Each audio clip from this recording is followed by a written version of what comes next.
Nelamangala town police station ವ್ಯಾಪ್ತಿ ಬಿನ್ನಿಮಂಗಲ ಹತ್ರ ಒಂದು ಜಿಯೋ ಪೆಟ್ರೋಲ್ ಬಂಕ್ ಇದೆ. ಸಹಜವಾಗಿ ಇಲ್ಲಿ ಲಾಂಗ್ ಬಂದವರು ಇಲ್ಲಿ ಅನ್ಲೋಡ್ ಮಾಡಿ ಇಲ್ಲಿ ಪಾರ್ಕಿಂಗ್ ಮಾಡಿ ಇಲ್ಲೇ ಡೀಸೆಲ್ ಪೆಟ್ರೋಲ್ ಹಾಕ್ಸ್ಕೊಳ್ಳೋದು ಒಂದು ವಾಡಿಕೆ ಇರ್ತದೆ. ಮತ್ತು ಈ ಕಡೆಯಿಂದ ಆ ಕಡೆಗೆ ಬಾಡಿಗೆ ಸಿಗೋವರೆಗೂ ಇಲ್ಲಿ ಹಾಲ್ಟ್ ಇದ್ದು ಹೋಗ್ತಾ ಇರ್ತಾರೆ. ಅದರಂತೆ ಸಹ ಲಾಸ್ಟ್ 3-4 ಡೇಸಿಂದ ಇಲ್ಲಿ 2 ಲಾರಿಗಳು ನಿಂತಿರ್ತವೆ. ಒಂದು ನಾಗಾಲ್ಯಾಂಡ್ದು, ಇನ್ನೊಂದು ಮಧ್ಯಪ್ರದೇಶದ್ದು. ಅವ್ರಿಗೆ ಈ 2-3 ಡೇಸಲ್ಲಿ ಪರಿಚಯ ಆಗ್ತದೆ. ಊಟ ಮಾಡಬೇಕಾದ್ರೆ ನಿನ್ನೆ ರಾತ್ರಿ ಸುಮಾರು 9ರಿಂದ 10 ಗಂಟೆಯಲ್ಲಿ 3 ಜನ ಊಟ ಮಾಡ್ತಾರೆ. ಮ್ಯಾಗಿ ಮತ್ತು ಕುಡಿಯೋ ವಿಚಾರದಲ್ಲಿ ಪರಸ್ಪರ ಕ್ಷುಲ್ಲಕ ಕಾರಣಕ್ಕೆ ಗಲಾಟೆ ಆಗ್ತದೆ. ಗಲಾಟೆ ಆಗಿ ಈ ದಾನೇಶ್ವರ್ ಅಂತ ಒಬ್ಬ ಹೆಲ್ಪರ್, ಸೋನು ಅಂತ ಹೇಳಿ ನಾಗಾಲ್ಯಾಂಡ್ ವೆಹಿಕಲಲ್ಲಿ ಡ್ರೈವರ್ ಆಗಿರ್ತಾನೆ. ಅವರಿಬ್ಬರ ಮಧ್ಯೆ ಪರಸ್ಪರ ಜಗಳ ಆಗಿ ಅವನು ಕೆಳಗೆ ತಳ್ಳಿದಾಗ ಅವನು ಒಳಗಡೆ ಹೋಗಿ ರಾಡ್ ಎತ್ಕೊಂಡು ಬಂದು ತಲೆಗೆ ಹೊಡಿತಾನೆ. ತಲೆಗೆ ಹೊಡೆದಾಗ ಅವ್ರ ಜೊತೆ ಇರತಕ್ಕಂಥ ಇನ್ನೊಬ್ಬ ಅಕ್ಷಯ್ ಅಂತ ಡ್ರೈವರು ಅದನ್ನು ಸ್ವಲ್ಪ ತಡಿತಾನೆ. ಆದರೂ ಸಹ ಅವನು ಮತ್ತೆ ಆತನ ತಲೆಗೆ ಬಲವಾದ ಹೊಡಿತಾನೆ. ಆವಾಗ ನಮ್ಮ 112 ಮೆಸೇಜ್ ಬರ್ತದೆ. ಕೂಡಲೇ ಅವ್ರನ್ನ ಸರ್ಕಾರಿ ಆಸ್ಪತ್ರೆಗೆ ನೆಲಮಂಗಲಕ್ಕೆ ತೋರಿಸಿದಾಗ ಅವರು ಫಸ್ಟ್ ಏಡ್ ಮಾಡಿ ತುರ್ತಾಗಿ ನಿಮಾನ್ಸ್ಗೆ ಹೋಗ್ಬೇಕಂತ ಹೇಳ್ತಾರೆ. ಸೊ ನಿಮಾನ್ಸ್ಗೆ ಸಾಗಿಸ್ಬೇಕಾದ್ರೆ ಮಾರ್ಗ ಮಧ್ಯೆ ಆತನು ಮರಣ ಹೊಂದಿರ್ತಾನೆ. ಅಕ್ಯೂಸ್ಡು ಮತ್ತು ಇನ್ನೊಬ್ಬ ಡ್ರೈವರು ವಾಹನ ತಗೊಂಡು ಹೋಗ್ತಾ ಇರಬೇಕಾದ್ರೆ ಟೋಲಲ್ಲಿ ನಮ್ಮ ಪೊಲೀಸರು ಹೋಗಿ ಹಿಡಿದು ಆರೋಪಿನ ಈಗ ನಾವು ನಮ್ಮ ವಶಕ್ಕೆ ಪಡೆದಿದ್ವಿ. ತನಿಖೆ ಮತ್ತೆ ಮುಂದುವರಿತದೆ. ಸೊ ನಮ್ಮ ಸಿಬ್ಬಂದಿಗಳು ಟೈಮ್ಲಿ ಆ್ಯಕ್ಟ್ ಮಾಡಿದ್ದಕ್ಕೆ ಅಕ್ಯೂಸ್ ಹಿಡಿಯೋಕ್ಕೆ ಅನುಕೂಲ ಆಯಿತು. ಇಲಾಖೆಯಿಂದ ಅವ್ರನ್ನ ನಾನು ಶ್ಲಾಘನೆ ಮಾಡ್ತೀನಿ. ಜೊತೆಗೆ ಅವರಿಗೆ ಕ್ಯಾಶ್ ರಿವಾರ್ಡ್ ಮತ್ತು ಪ್ರಶಂಸನೆ ಪತ್ರನ ಸಹ ನೀಡಲಾಗ್ತದೆ. ಒಳ್ಳೆ ಕೆಲಸ ಮಾಡಿದ್ದಾರೆ. ಇಲ್ಲಾಂದರೆ ನಮಗೆ ಅವರು ಹೊರಟೋಗಿದ್ದರೆ ಯಾರು ಮರ್ಡರ್ ಮಾಡಿದ್ದಾರೆ ಅನ್ನೋದು ನಮಗೆ ಬೇಯಿಸೋದು ಬಹಳ ಕಷ್ಟ ಆಗ್ತಾಯಿತ್ತು. Thank you.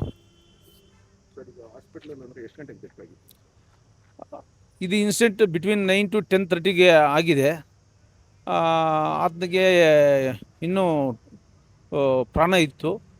ಆತನಿಗೆ ಬಿಟ್ವೀನ್ 2 to 2:30 ಇದು ಡೆತ್ ಆಗಿದೆ.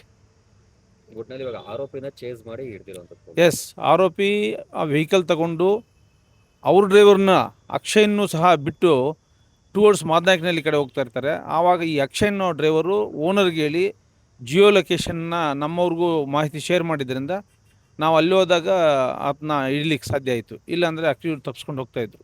ಇಲ್ಲಿ ರಿಲಯನ್ಸ್ ಪೆಟ್ರೋಲ್ ಬಂಕ್ ಇದೆ ನೆಲಮಂಗಲ ಬೈಪಾಸಲ್ಲಿ. ಇವರು ಪಾರ್ಕಿಂಗ್ ವ್ಯವಸ್ಥೆ ಕೊಟ್ಟಿದ್ದಾರೆ. ಇಲ್ಲಿ ಪಾರ್ಕಿಂಗ್ ವ್ಯವಸ್ಥೆ ಮಾಡಿದಾಗ ಲಾರಿಯವರು ಊಟ ಮಾಡ್ತಾ ನಿಲ್ಲಿಸಿದಾಗ ಒಬ್ರಿಗೊಬ್ರು ಏನೋ ಮದ್ಯಪಾನ ಮಾಡಿದಾಗ ಇದಾಗ ಹೊಡೆದಾಡ್ಕೊಂಡಾಗ ಮಾಡಿದಾಗ ತಿರ್ಗಾ 112 ಪೊಲೀಸವ್ರಿಗೆ ಮಾಹಿತಿ ಹೋಗಿ ಅವರು ಬಂದು ಎಲ್ಲ ಟ್ರ್ಯಾಕ್ ಮಾಡಿ ಈಗ ಬಂದು ಸ್ಥಳದಲ್ಲಿ SP ಸಾಹೇಬರು ಮತ್ತು ಸರ್ಕಾರಿ ಇನ್ಸ್ಪೆಕ್ಟ್ರು, ನೆಲಮಂಗಲ ಪೊಲೀಸ್ ಠಾಣೆಯವರು ಇವರೆಲ್ಲ ಬಂದು ಪರಿಶೀಲನೆ ಮಾಡಿ ತನಿಖೆ ಆರಂಭಿಸಿದ್ದಾರೆ. ಇಲ್ಲಿ ಸರ್ವೇ ಸಾಮಾನ್ಯವಾಗಿ ಪಾರ್ಕಿಂಗ್ ಜಾಗದಲ್ಲಿ ಹೊರಗಡೆಯಿಂದ ಬರ್ತಾರೆ ಡ್ರೈವರ್ಗಳು ಬೇರೆ ಬೇರೆ ರಾಜ್ಯಗಳಿಂದ. ಅವರು ಬಂದಾಗ ಆದ್ದರಿಂದ ಇಲ್ಲೆಲ್ಲ 112 ಇವರು ರಾತ್ರಿ ಹೊತ್ತು ಒಂಚೂರು ಗಸ್ತು ಹೊಡೆದ್ರೆ ತುಂಬ ಅನುಕೂಲ ಆಗುತ್ತೆ. ಮತ್ತು ಈ ಥರ ಘಟನೆಗಳು ನಡೆಯೋದಿಲ್ಲ ಅಂತ ಹೇಳ್ಪಡ್ತೀನಿ. ಪಾರ್ಕಿಂಗ್ ಮಾಡಿದಾಗೆಲ್ಲ 2-3 ದಿವಸ ಇಲ್ಲೇ ಪಾರ್ಕ್ ಮಾಡಿರ್ತಾರೆ, ಇಲ್ಲೇ ಅಡುಗೆ ಮಾಡ್ಕೊಳ್ತಾರೆ, ಇಲ್ಲೇ ಎಣ್ಣೆ ಹೊಡೆದು. ಹೌದು ಸರ್, ಹೌದು. ಈಗ ಯಾಕಂದರೆ ಅವ್ರು ಇಲ್ಲಿ ಬರ್ತಾರೆ ಬೇರೆ ರಾಜ್ಯಗಳಿಂದ ಬಂದಾಗ ಅವ್ರಿಗೆ ಹೋಗೋದಕ್ಕೆ ಇಲ್ಲಿಂದ ಲೋಡ್ ಸಿಗಲಿಲ್ಲ ಅಂದಾಗ 2 ದಿವಸ 3 ದಿವಸ ಒಂದು ದಿವಸಕ್ಕೆ ಹೋಗ್ತಾರೆ, ಒಂದ್ಸರಿ 4-5 ದಿವಸಕ್ಕೂ ನಿಂತಿರ್ತಾರೆ. ಇಲ್ಲಿದ್ದಾಗ ಒಬ್ರಿಗೊಬ್ರು ಪರಿಚಯ ಆಗ್ತಾರೆ, ಇದು ಮಾಡಿಕೊಂಡು ಊಟ ಮಾಡ್ತಾ ತಿಂಡಿ ತಿಂತ ಮತ್ತು ಮದ್ಯಪಾನಗಳು ಈಗ ಅವ್ರ ಡ್ರೈವರ್ ಸರ್ವೇ ಸಾಮಾನ್ಯ ಈಗ ಆ ಥರ ಆಗ್ತಾ ಇರ್ತವೆ. ಅದರಿಂದ ಸ್ವಲ್ಪ ಗಸ್ತು ಬಂದರೆ ಸ್ವಲ್ಪ ಭಯ ಇರುತ್ತೆ ಅವ್ರಿಗೂ, ಹಿಂಗಾಗಿ ಇದಾಗುತ್ತೆ. ಈಗ ರಾತ್ರಿ ಹೇಗಾಯಿತು ಘಟನೆ ಅಂತ ಏನಾದರೂ ಸರ್, ನನಗೆ ಗೊತ್ತಿದ್ದಂಗೆ ಇಲ್ಲಿ 2 ಗಾಡಿಗಳು ನಿಂತಿತ್ತು ನೋಡಿ. ಒಂದು ನಾಗಾಲ್ಯಾಂಡ್ ಪಾಸಿಂದು NL 01AA8294 ಮತ್ತು ಮತ್ತೊಂದು ಲಾರಿ ಇಲ್ಲಿ ನಿಂತಿದ್ದಾಗ ಅವರಿಬ್ಬರು ಜೊತೆಗೆ ಊಟ ಮಾಡಿ ಮದ್ಯಪಾನ ಮಾಡ್ತಿದ್ದಾರೆ. ಮಾತಾಡ್ತಾ ಇದು ಮಾಡಿ ಅವನು ಟೈರ್ ರಾಡಲ್ಲಿನೋ ಹೊಡೆದ. ಆವಾಗ ನಮಗೆ ಕಿರ್ಚಿದ ಸೌಂಡ್ ಕೇಳಿಸಿ ನಾವೆಲ್ಲ ಬಂದರೆ ಆ ಹೊಡೆದವನು ಏನು ಮಾಡಿದ, ಅವ್ನು ಲಾರಿ ಎತ್ಕೊಂಡು ಹೋಗ್ಬಿಟ್ಟ. ಆವಾಗ ನಾವು ಇದು ಮಾಡಿ 112 ಫೋನ್ ಮಾಡಿ ಅವ್ರು ಬಂದು ಟೋಲಲ್ಲಿ ಮತ್ತು ಇದರಲ್ಲಿ ಮತ್ತು ಯಾವ ಲಾರಿ ಇತ್ತು ಆ ಮಾಲೀಕರಿಗೆ ಫೋನ್ ಮಾಡಿ GPS ಮಾಹಿತಿ ತೊಗೊಂಡ್ರು ಪೊಲೀಸರು.